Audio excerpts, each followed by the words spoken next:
Just like many of you, when I found out that Toyota was bringing back the almighty Land Cruiser after its mild hiatus, I was beside myself. And in this new electrified automotive future, it really seems like the vision of the quintessential off-roader has changed. So today I wanted to get up close and personal with the all-new Toyota Land Cruiser Prado and see if it not only lives up to my own expectations, but yours as well. Shall we?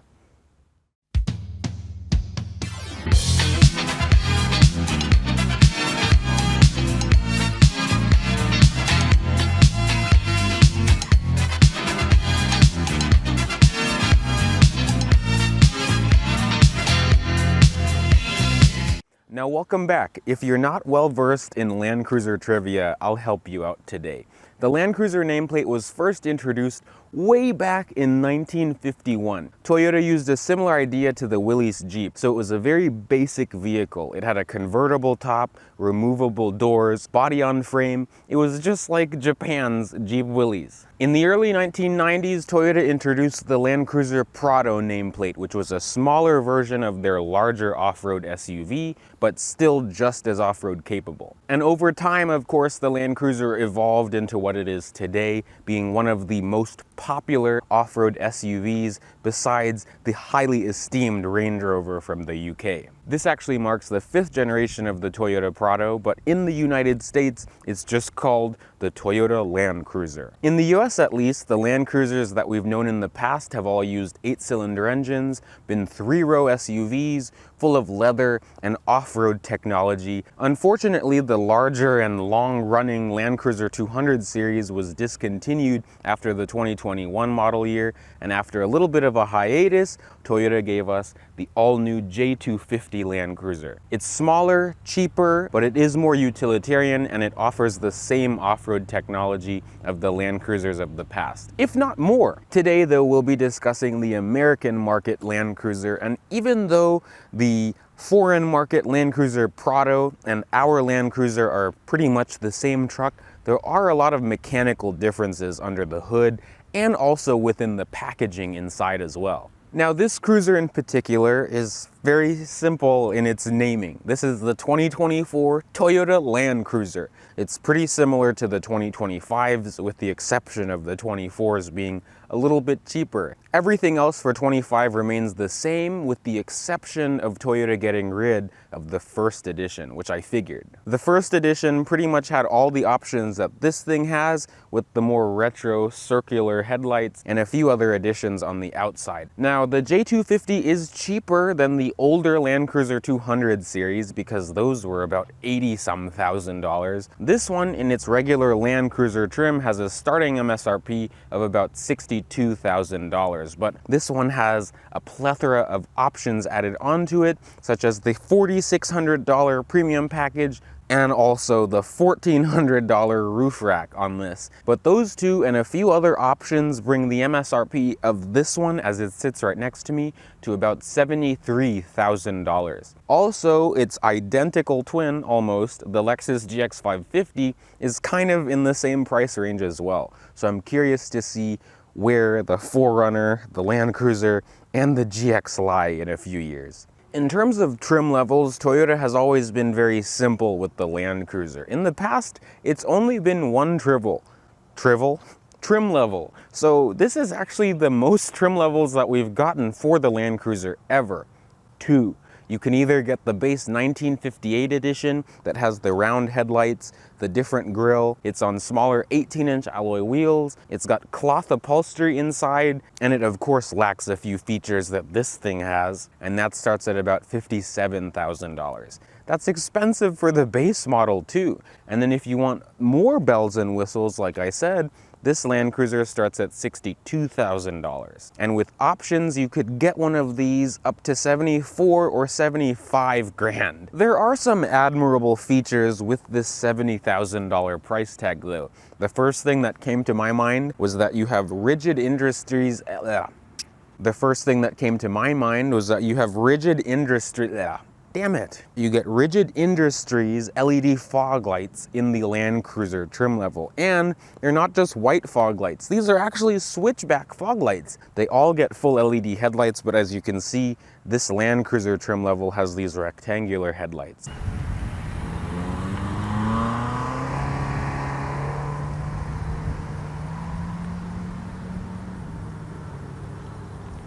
A recurring theme that you may have already picked up with this Land Cruiser is that things are really not the same anymore. We don't have the 4.7 or the 5.7 liter V8s from the 100 and 200 series Land Cruisers. Now we have an electrified future with many bings and bongs. Bing bong, bing bong. So welcome to this smaller and forced induction Toyota truck future. This is the T24 FTS. Damn. Meet the new workhorse of Toyota, the replacement for the 2GR engine, that V6 that Toyota put in everything. This one is called the T24A FTS. It's a new 2.4 liter dual overhead cam 4-cylinder from Toyota. This engine will be in the upcoming 4Runner. It's in the current Tacoma, the Highlander, the Lexus TX, the Lexus RX, the Lexus NX, pretty much everything that Toyota has. Something else that you may notice with this $72,000 SUV is that we still have a prop rod for the hood. It's not like it's a huge deal because, as you guys know me, I drive cars that don't all have hood struts, but for something at this price point, I would expect something small like that. Now, even though I would consider myself more of a naturally aspirated purist, this engine isn't all that bad though. Again, it's the 2.4 Turbo 4, and it's paired to a mild hybrid system that uses an electric motor that's put between this engine and the 8-speed automatic transmission. Total system output for this Land Cruiser and the iForce Max powertrain, which is standard, is 326 horsepower and 426 pound-feet of torque. Healthy numbers for something that's about 5,000 pounds, and it doesn't really feel like it on the road. Unfortunately, because this thing is also so new, we really don't know too much about reliability. I'm very curious to see how this modern era of Toyota's light and heavy-duty trucks fares the test of time, but again, only time will tell. One thing I know Toyota did for sure is to prevent fuel injection issues. This is port and direct injected, so you don't have to worry about the carbon buildup issues of a normal direct injection engine. Otherwise, it seems like this engine has been doing better than the V6s and the Tundras and the GXs, but again, time will tell. And I hope that we all know that the main reason why everyone, not just Toyota, is downsizing their engines is because of emissions and also hopes of getting better MPGs with these bricks. Toyota rates this Land Cruiser at 22 in the city, 25 on the highway, and a combined rating of 23. Those are pretty accurate numbers because most of the time I drive this, I see at least 20 MPG. So if you're looking at this and the GX550, this will definitely get better MPGs. Now, although the drivetrain may not seem as robust as the old V8s, Land Cruiser still offers all the off-road capability of the old ones. Of course, you'll be more comfortable to take an old one off-road more than a $70,000 one. Of course, these are full-time four-wheel drive with the option of a high or a low range, so it has a 2-speed transfer case. It also has a locking center differential that's torsion limited slip as well. This up-trim Land Cruiser model also has a locking rear differential as well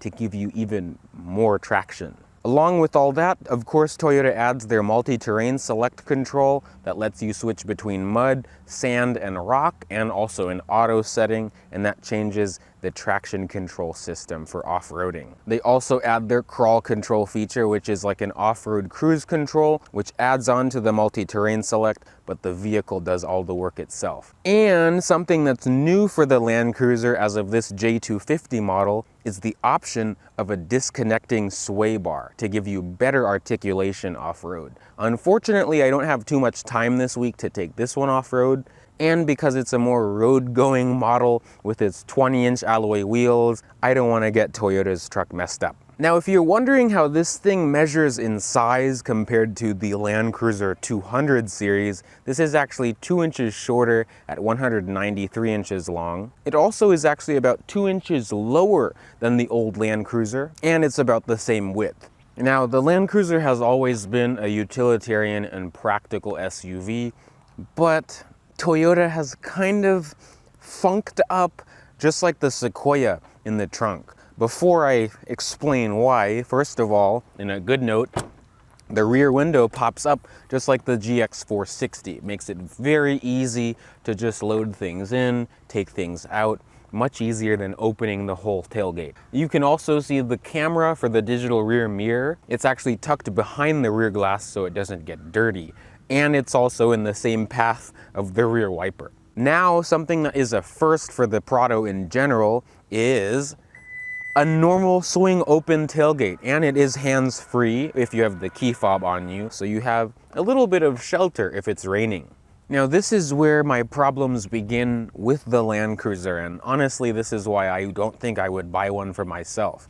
Because you have the hybrid powertrain, Toyota puts the battery pack underneath the floor in the trunk, just like the Toyota Sequoia. Because of this, we lose about 4 inches in height in the trunk. There is a tiny storage compartment behind this, but because of that smaller trunk space, we only have about 37 cubic feet of volume behind the second row seats. And the Land Cruiser, at least as of right now, because of this hybrid battery pack, is not a 3-row SUV. It's interesting, you can see all the hints of this being a 3-row because the Lexus GX can have 3 rows, at least the gas version. But you can see the anchor points for the seat belts. They also keep the cup holders in the trunk and also the rear power outlets. Thankfully, in terms of other power outlets, there is this handy 120 volt one, which is 3 prongs in the trunk here. And if you fold the 60/40 split rear seat down, you get about 70 cubic feet of volume. It's not that small, but if you're actually using it day to day and putting big things in here, you'll notice the differences, especially if you're coming from an older Toyota SUV. Let me know what you think about the raised floor compared to the Lexus GX. Mind you, the GX Hybrid will be just like this, so a compromise, I guess, for that money that you can save back here. Toyota rates the Land Cruiser to tow about 6,000 pounds compared to about 7,000 pounds in the old V8 Land Cruiser. As we get on into the sole rear seat of the Toyota Land Cruiser, things are actually pretty nice back here. The door closes with a nice solid thunk. Step-in height is pretty easy at my 5'9" stature. If I sit normally, I can fit my feet under the seats. The driver's seat is actually all the way back in its tracks in its easy exit mode. And you can see I have an inch or two of knee room. There's map pockets behind both front seats. And between both front seats, there's thankfully rear climate control for the rear passengers, but no heated rear seats in this model. And underneath that, there's a normal cigarette lighter style power outlet and 2 USB Type-C ports for the second row passengers. There's also thankfully an armrest in the center here with 2 conveniently sized cup holders, and the armrest itself is pretty soft as well. Also, the rear seats do recline with a lever on your right or left side of your gluteus maximus. You can recline the seat down like this, or you can sit up straight in a church pew if you want. As we get on inside of this binging and bonging SUV, first of all, with this light blue color, a lot of insects like to hang around me.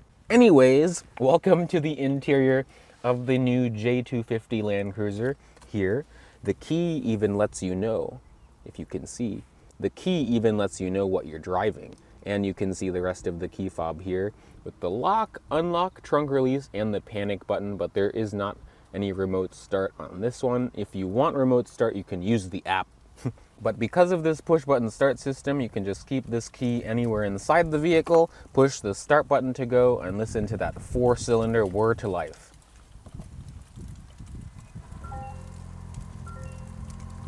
I actually like the interior of this Land Cruiser more than I like the interior of the new Lexus GX. It's just more simple in here, more buttons, and less of just a huge screen in your face. Of course, the interior still feels modern and techy, which is good, I guess, but it's just not overwhelming when you first get in here. I like that you have solid climate control buttons. All the buttons are easy to find and easy to click even if you have big gloves. You can also see the buttons for the heated and ventilated front seats and also the heated steering wheel. It's a 3-spoked leather-wrapped wheel on this model. It has a lot of buttons on it. The left side, those buttons control some of the audio and Bluetooth controls, as well as controlling some of the settings in the gauges. The right side, most of those control the Toyota Safety Sense system and the cruise control. And there's also a few other audio functions on that side as well. Right behind the steering wheel though, you can see Toyota's standard now attention monitor. It works pretty well if you're distracted driving, but there are some times it catches me.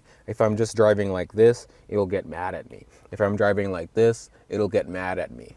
Something that I was rather disappointed by with a $70,000 SUV.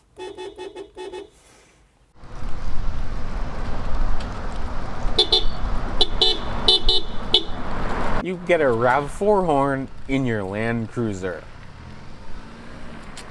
So if someone's about to hit you or makes you mad along the road, you have authority. Behind the steering wheel, you can see that the headlights are automatic and also the windshield wipers are automatic as well. On the left side of the steering wheel and the headlight controls, there are a bunch of buttons. Some notable ones are the ones to switch the colors of the fog lights from either white or amber. There's also a button that turns on the power outlet in the trunk, and there's an OEM trailer brake controller. As we look at the gauges, they're full LCD as you would expect nowadays. Very clear and concise, but knowing Toyota, they didn't stuff too much in here. There's not much configuration in this system. There goes the gas engine. But at least you're able to toggle through almost any readout that you'd like to see in the gauges, so it's John Davis approved. One thing I was shocked to not see in this $70,000 SUV, and again, I don't want to sound like I'm nitpicking, but you don't have a heads-up display. Again, it's not one of those things I need because I drive older cars, but I would just expect a heads-up display at this price point. Would you? Thankfully, for the price, this doesn't feel cheap or chintzy. Thankfully, even the places where I'd put my knees are soft touch. There's no real creaks or rattles in the interior, although I will say some things move a little bit more than I'd like them to. But Toyota thankfully chose good materials on the inside of the Land Cruiser. Everything that you would touch is a nice soft touch material, but it still feels rugged at the same time. I quite like it. The front seats are pretty comfortable, especially considering that this is a Land Cruiser. They're reasonably supportive for being an SUV. You have full power for the driver's seat with two-way adjustable lumbar, but the passenger seat is just full power with no adjustable lumbar. Both front seats are heated and ventilated though, so that is a nice feature to have. Also, I forgot to mention that this steering column is power tilt and telescoping as well, so thankfully Toyota added that. Something else I appreciate is that the driver's seat has a manual thigh extension as well, so you get even more support. If we look at the center screen, you can see the 12.3-inch touchscreen display, unlike the 14-inch display in the Lexus GX. This is, to me, less overstimulating. I like that there's buttons, and it's just, you can hop in this and get used to it within a few minutes instead of a few days. This does have wired and wireless Apple CarPlay and Android Auto, but it mainly uses Toyota's connected services system, which no complaints on my behalf. Besides, I wish it had an actual home screen, but not really a complaint because I use Apple CarPlay most of the time anyway. But the response of the system is very good. I have no complaints. This one also has the JBL audio system, which is part of that $4,600 premium package, and thankfully it sounds worth it. If you adjust it to how you like it, it sounds quite good. The bass is strong and things don't rattle or feel distorted in here. If you put the Land Cruiser into reverse, you have a 360 view camera, which thankfully is quite clear, and you can also wash the front or rear camera. That's actually very clever. And of course, Toyota allows you to see multiple views, so you can see what the front wheels are doing, what the rear wheels are doing, a top-down view, any view. You can also see 3 USB Type-C ports. Thankfully, Toyota has not forgotten about connectivity in this vehicle. On the left side of the shifter and wireless charger assembly, there's the drive mode selector, so you can go through Sport, normal, and eco mode. This is also the same toggle that lets you select the different multi-terrain select controls. All the buttons for the drive modes and the four-wheel drive system are right by the shifter for the 8-speed automatic as well. I'm glad that this uses a traditional shifter, no electronic nonsense. There's two big cup holders on the right side of all this, and if we look at the center console, it's pretty soft with more of that brown leather and the faux stitching, but it works as a center console and a cool box too, so you can keep your keys and your several dollars cool. As we look up top, this has a digital rear view mirror that also works as a normal mirror as well. There's also 3 garage door home link and LED lights throughout the interior alongside a single pane moonroof. You can't get a pano moonroof in a Land Cruiser, and it's hard to find one in a GX 550. Otherwise, I mean, I really don't have any complaints about the interior. It's mainly, and I wouldn't say it's a complaint, but it's mainly the driving experience that has stuff to be talked about. So we are behind the wheel of the new Land Cruiser. Thankfully, I have driven this chassis before a few months ago back in Texas. I drove the Land Cruiser First Edition against the Lexus GX. Right now, I'm gonna put myself in sport mode. Wow, it's really responsive.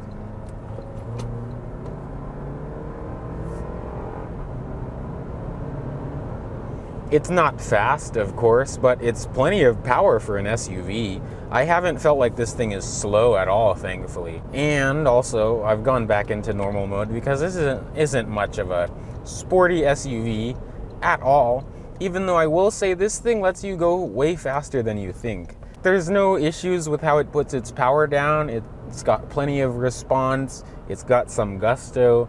The only issue I have is the sound. It's not a confidence, it's not even like it's a confidence inspiring noise that I need, but you know, if you're driving a truck and you feel like you're driving a truck, I would want a better sounding engine, I think.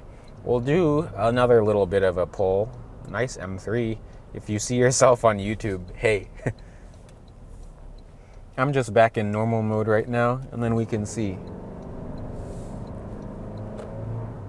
Like, the drivetrain is smooth. The transmission shifts smooth. Only at slow speeds when I'm coming from a stop, like in the neighborhood, that's when it takes a second for the gas engine to come on, and that's when sometimes I feel like the response could be better, but it's honestly not too bad. Most of the time you're driving this, no complaints at all. It rides nice. Right now the road is pretty smooth, but on bumpy roads, it sure does feel stiff. You definitely acknowledge the 20s with this, but it's not too jarring. It just definitely feels like more of an off-roader than anything. You can see this has the front cross traffic alert as well. It's very helpful.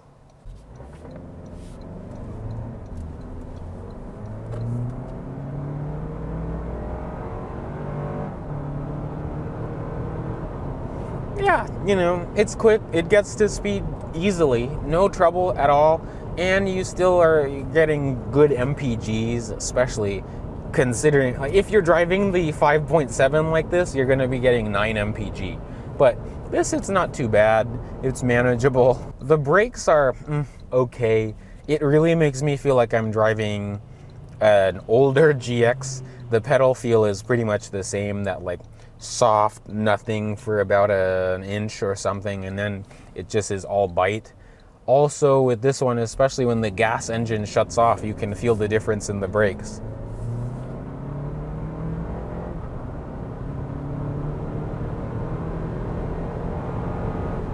It's quiet. Thankfully the engine is quiet when you're really revving it out, but it just doesn't sound that great.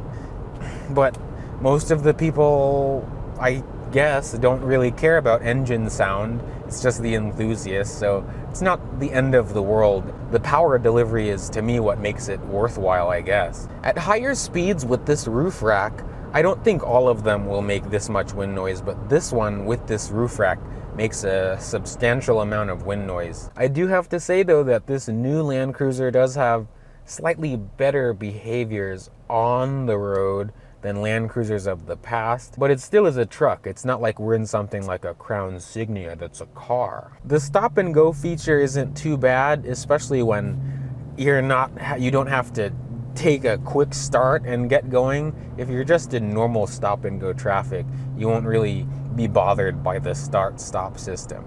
And if you are bothered by it, you can't do anything about it because this thing will just choose what it wants to do anyway.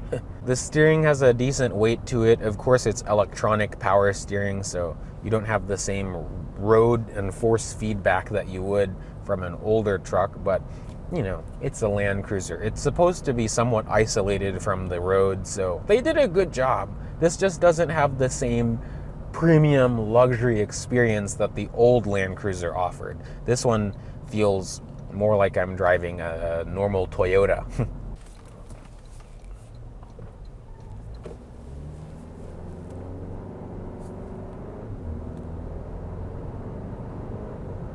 I definitely recommend driving this and listening to the engine just when you're accelerating. If it bothers you and it makes you feel like you're in a RAV4 all the time, I don't think it's much for you. The GX550 definitely has a really good engine sound. This thing actually handles pretty well for being body on frame too. It actually makes me think of a little PSA. These things can go fast. On the highway, be careful sending this into a corner. You might think that it'll do it. I mean, it's an SUV, so this just has a higher center of gravity. Also, another PSA, don't do 50 miles an hour on the highway.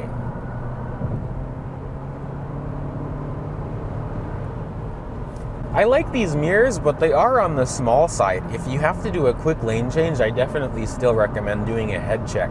But as you can see on the highway, this thing is smooth, no complaints. You can hear maybe the wind noise. It is a little bit windy today, but normally you'll hear all this noise as well.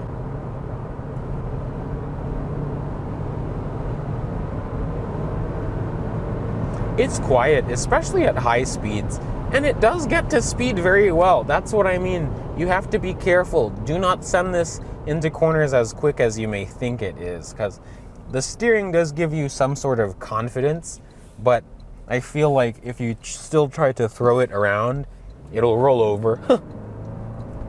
It doesn't feel like a GX though, an old GX. The only thing is, when this thing is like 10 or 15 years old, or however long the battery lasts on this, when the battery is bad, and this is the case for all mild hybrids, the gas engine is brick too. You can't do anything. So if the battery is dead and won't hold a charge, that's it. You have to have the battery replaced. So there's no starter. The electric motor is the starter in this thing, so you are SOL. Otherwise though, it's a nice truck. To wrap things up, I quite like this new era of the Land Cruiser. Personally, I would still buy a 200 series or a 100 series, but these are still cool too, and I'm glad that the Land Cruiser nameplate is still around and Toyota hasn't done a complete massacre of the thing. If you're looking at these compared to a Defender, I think it's a worthwhile comparison. I will say the drivetrain in the Defender feels nicer though, at least that 6-cylinder compared to the 4. And at least to me, new cars really aren't made to last like old cars, but if you're looking for something more reliable, definitely get this over the Defender. Let me know in the comments if you have a Land Cruiser, doesn't matter what year or era it's from. And again, thank you all for liking, commenting, and subscribing, and all the support throughout the years, and I'll see you all in the next video. Bye peeps.